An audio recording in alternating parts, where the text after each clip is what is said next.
Hello, my friends. Thank you for joining me today to celebrate the good news that God is in the details of our lives. Welcome to God's tender mercies. Merry Christmas, friends. I have been waiting ever since I started this channel to read some stories from this little book called Christmas Miracles. Magical True Stories of Modern Day Miracles. And it's written by Jamie C. Miller, Laura Lewis, and Jennifer Basye Sander. And the copyright for this is 1997, but if you go online, you can find it on eBay or some thrift stores. But oh my, what a delight this book has been to me over the years, and has been one of the reasons why I just love to tell stories, this little book. So I'm going to share a few stories from it, and I feel like I'm just going to read them because it just feels better that way. This one is called Christmas Loaves and Fishes. On Christmas Eve, in homes everywhere, there's quiet excitement. The festive feeling and the warmth of having family near brings to mind a Christmas tale I love to relate each year. It's a true story, even though it might sound unbelievable, and it gives proof that miracles do happen. A long time ago, there was a group of young people who decided to spread some Christmas cheer. They had discovered that there were several children who would be spending the festive day in a community hospital. So they bought nice presents, wrapped them and armed with guitars and sweet voices. One of the friends dressed as Santa Claus, and they dropped in unexpectedly at the hospital on Christmas Eve. The children were overjoyed at seeing Santa, and by the time the group was finished handing out presents and singing Christmas carols, there were tears in everyone's eyes. From then on, it was decided they would play Santa every year. The following Christmas Eve, the ladies at the hospital were included in the rounds.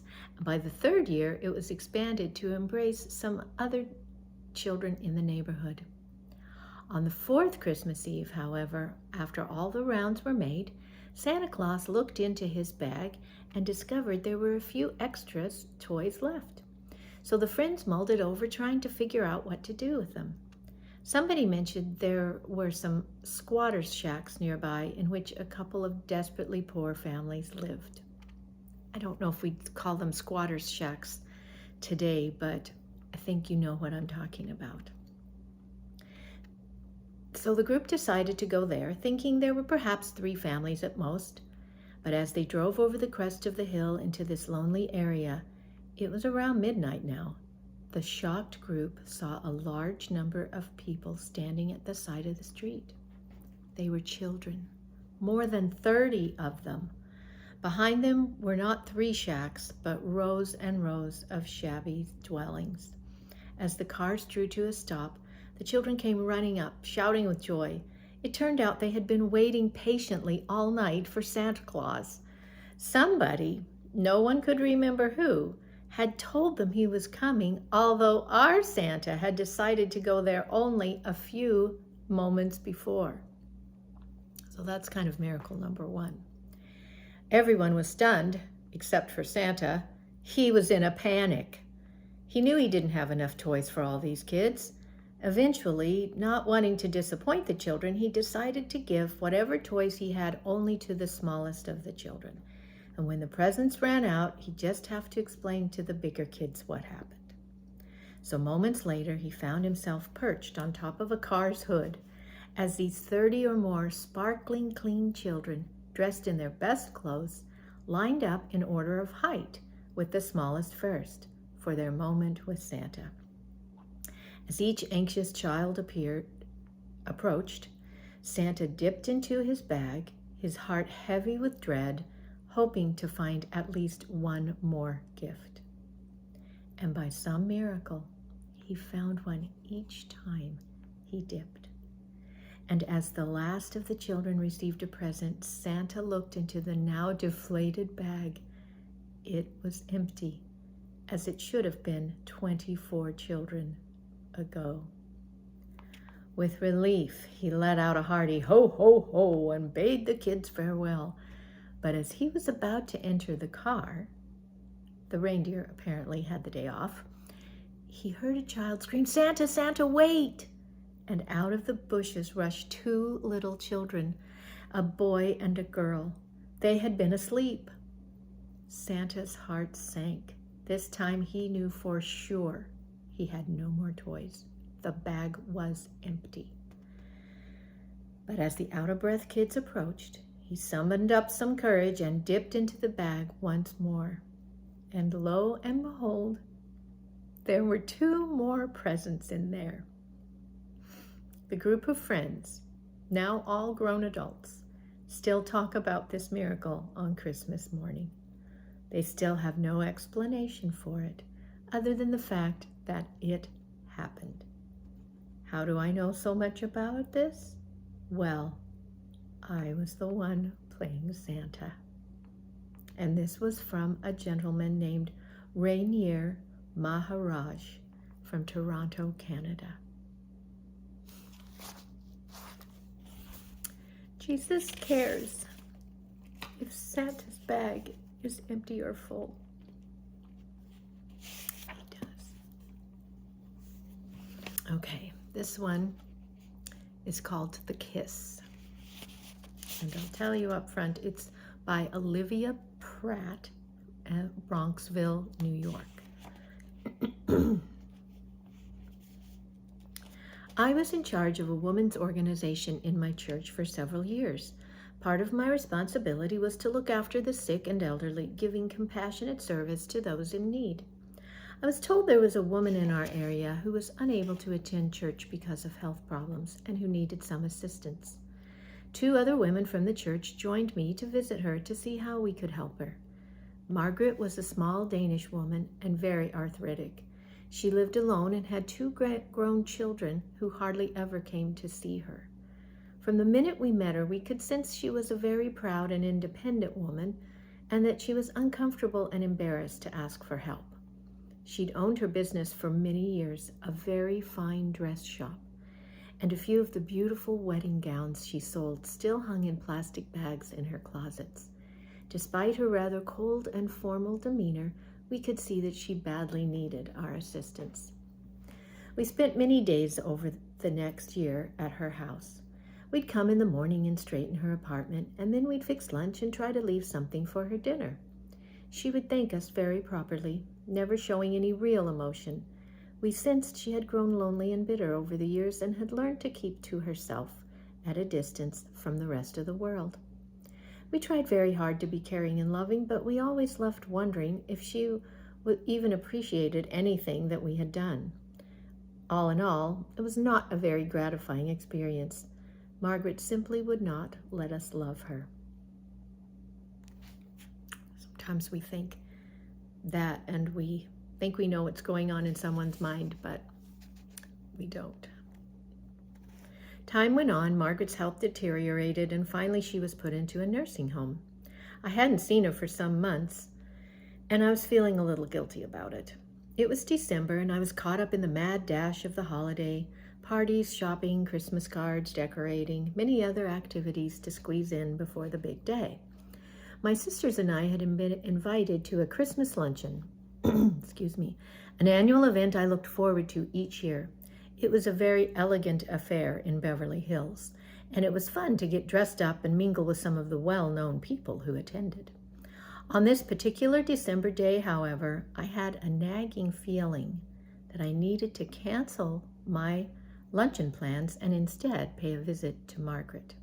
That nagging feeling, a little prompting from the Holy Ghost. As I dutifully walked from my parked car to her drab-looking nursing home, I kept wondering what had compelled me to give up my favorite party to visit a woman I didn't really know or even particularly like. I was full of resentment and was feeling a bit like a martyr. I certainly wasn't doing this act of kindness for the right reasons. You ever felt like that? My own mother had lived the last 5 years of her life in a nursing home, stricken with such severe arthritis that she remained in a fetal position most of the time. Gosh, I hope medical things have been able to help people since then. I pray for anyone in pain. I'd spent many hours there visiting her. Now the all too familiar smells and sounds of another nursing home brought back bittersweet memories. As I stood by Margaret's bedside and looked down at her face, she reminded me very much of my own mother, who was half Danish, the same fair complexion and very blue eyes. As I reflected on my mother for a moment, I remembered what I used to do when I visited her. I asked Margaret if I could put lotion on her hands. "Oh, please do," she answered quietly. I began to massage her thin, gnarled hands that looked so much like my mother's. Then I put a little lotion on her face and neck and rubbed some on her back. I picked up a brush and brushed her white hair until it was pretty. She began to relax and seemed to enjoy the attention and intimacy, something I thought this proud and unfriendly woman could never do. Suddenly, as I was rubbing more lotion on her arms, she grabbed my hand and looked up at me with her weary old eyes. "Kiss me," she whispered. "Kiss me." A little surprised, I smiled, leaned down, and kissed her softly. Then she said, "Oh, again, please." I kissed her on the other cheek, and I noticed tears in her eyes. It was as if my simple kisses were melting away the layers of cold, hard exterior that had built up over all her years of loneliness. I suddenly found myself kissing her again and again all over her face as we cried together. I gave her a warm embrace that she desperately clung to, and I assured her I'd come back soon. As I turned to go, the realization dawned on me. Here was an old woman whose children had all but abandoned her, but whose hunger for the human touch was so intense that she would reach out to a mere acquaintance for any loving gesture that could feed her starving soul. At that moment, I felt honored to be the one to meet that need. I walked out of the hospital on cloud 9, feeling like I had been transformed. The pure joy of the true Christmas spirit filled my heart and soul as never before. I now realized why I had decided to forego my luncheon. There were more important people to be with and lives to touch than would ever be possible in an elegant restaurant filled with celebrities. I wasn't sure why I had felt such an urgency about the matter. Perhaps the urgency was for me. Fortunately for me that day, I put the clamors of the world aside, and for a few brief moments, I witnessed the Christmas stars' heavenly light and felt the angels' song. The memory of that kiss, planted on a weary old woman's sweet face, cultivated by human tears, had grown and enlarged each new Christmas with a love for all mankind that I never knew possible. I learned for myself that the gift of loving heart at Christmas is truly the greatest gift of all. The third story I want to tell is one of my favorites I've told over the years. This is, God just knows where we all are all the time, and He blesses His children. Tender mercies all around. All right, this one is called The Gold and Ivory Tablecloth. And it was told by Reverend Howard C. Shade from Nyack, New York. Okay. At Christmas time, men and women everywhere gather in their churches to wonder anew at the greatest miracle the world has ever known. But the story I like to recall was not a miracle like that. Not exactly. I would call it a tender mercy. I would call it a miracle, but we'll let you decide. It happened to a pastor who was very young. His church was very old. Once, long ago, it had flourished. Famous men had preached from its pulpit, prayed before its altar. Rich and poor alike had worshiped there and built it hopefully. Now the good days had passed from the section of town where it stood, but the young pastor and his wife believed in their rundown church. They felt that with paint, hammer, and faith they could get it into shape. Together they went to work. But late in December, a severe storm whipped through the area, and the worst blow fell on the little old church. A huge chunk of rain-soaked plaster fell out of the inside wall behind the altar. Sorrowfully, the pastor and his wife swept away the mess, but they could not hide the ragged hole. The pastor looked at it and had to remind himself quickly, "Thy will be done." But his wife wept. Christmas is only 2 days away. That afternoon, the dispirited couple attended an auction held for the benefit of a youth group. The auctioneer opened a box and shook out of its folds a handsome gold and ivory lace tablecloth. It was a magnificent item, nearly 15 feet long, but it too dated from a long-vanished era. Who today had any use for such a thing? There were a few half-hearted bids. Then the pastor was seized with what he thought was a great idea. He bought it for $6.50. So here you go. There's a little prompting. First one. He carried the cloth back to the church and tacked it up on the wall behind the altar. It completely hid the hole, and the extraordinary beauty of its shimmering handwork cast a fine holiday glow over the chapel. It was a great triumph. Happily, he went back to preparing his Christmas sermon. Just before noon on Christmas Eve, as the pastor was opening the church, he noticed a woman standing out in the cold at the bus stop. "The bus won't be here for 40 minutes, he called, and he invited her into the church to get warm. She told him she'd come from the city that morning to be interviewed for a job as a governess to the children of one of the wealthy families in town, but she had been turned down. As a war refugee, her English was imperfect. The woman sat down in the pew and rubbed her hands and rested. After a while, she dropped her head and prayed. She looked up at the pastor as he began to adjust the great gold and ivory lace tablecloth across the hole. She rose suddenly and walked up the steps of the chapel. She looked at the tablecloth. The pastor smiled and started to tell her about the storm damage, but she didn't seem to listen. She took up a fold of the cloth and rubbed it between her fingers. "It is mine," she said. "It is my banquet cloth." She lifted up a corner and showed the surprised pastor that there were initials monogrammed on it. "My husband had the cloth made especially for me in Brussels. There could not be another like it." For the next few minutes, the woman and the pastor talked excitedly together. She explained that she was Viennese, that she and her husband had opposed the Nazis and decided to leave the country. They were advised to go separately. Her husband put her on a train for Switzerland.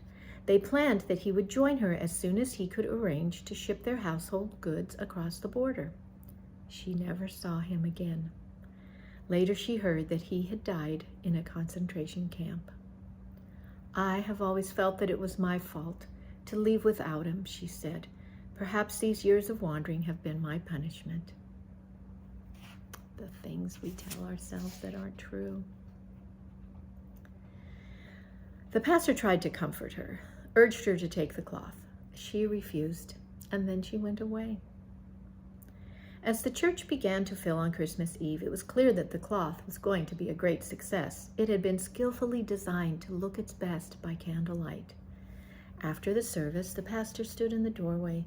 Many people told him the church looked so beautiful. One gentleman, middle-aged man, was the local watch and clock repairman, stood and looked rather puzzled. "It is strange," he said in his soft accent. "Many years ago, my wife, God rest her, and I owned such a cloth. In our home in Vienna, my wife put it on the table," and here he smiled, "only when the bishop came to dinner." The pastor became very excited. He told the jeweler about the woman who'd been in the church earlier in the day. The startled jeweler clutched the pastor's arm. "Can it be? Does she live?" Together the two got in touch with the family who had interviewed her, and then in the pastor's car they started for the city. And as Christmas Day was born, this man and his wife, who had been separated through the many saddened Yuletides, were reunited. To all who heard this story, the joyful purpose of the storm that had knocked a hole in the wall of the church was now quite clear. Of course, people said it was a miracle, and I think you will agree it was the season for it. It was a miracle. Bless their hearts. The Lord knows the tender mercies are there for us. So let's pray that we can be part of other people's tender mercies, and that we can be open to the things that are happening all around us that are beautiful Christmas miracles. Help us to pray, to follow those promptings of the Spirit when they come, so that we can also be part of the Lord's tender mercies. Merry Christmas. Thank you for watching today. I hope this video has increased your faith in the Lord Jesus Christ as we gratefully recognize His tender, merciful hand in our lives. Please like, subscribe, and share so we can spread the good news. See you next time.